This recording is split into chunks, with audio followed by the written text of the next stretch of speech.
Investigators are working to find out why a World War II-era plane crashed at Connecticut's largest airport, killing at least 7 people. The B-17 bomber was trying to make an emergency landing at Bradley International Airport after engine problems. 10 passengers and 3 crew members were on board.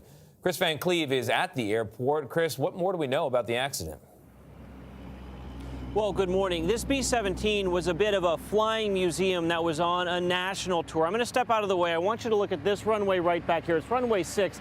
The NTSB is going to be looking very closely at it because that's where the plane came down before it veered to the right, eventually hitting a building. We can pan over. You can see the tail of the plane is right next to a dump truck there in the shot. Now, there were 6 people on board who survived. 3 were critically hurt. 2 others on the ground, including a firefighter, were also injured.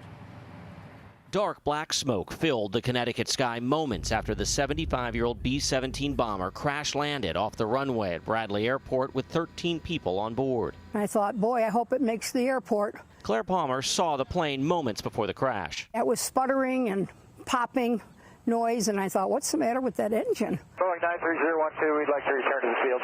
What's the reason for coming back?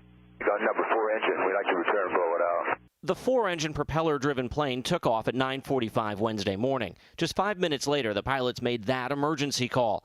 And at 9:54, they landed short of the runway at Bradley and crashed into a nearby de-icing facility and maintenance building. The left wing is broken off, and there are various pieces of the plane across the facility.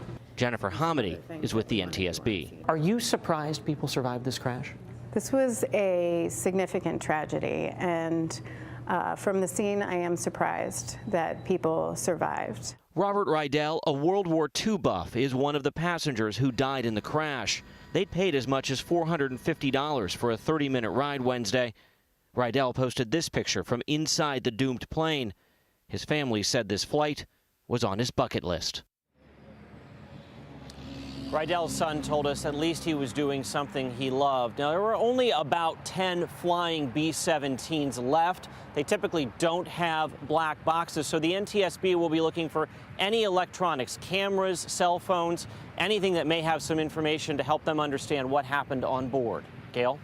Chris, that last picture, tough to see. Thank you very much.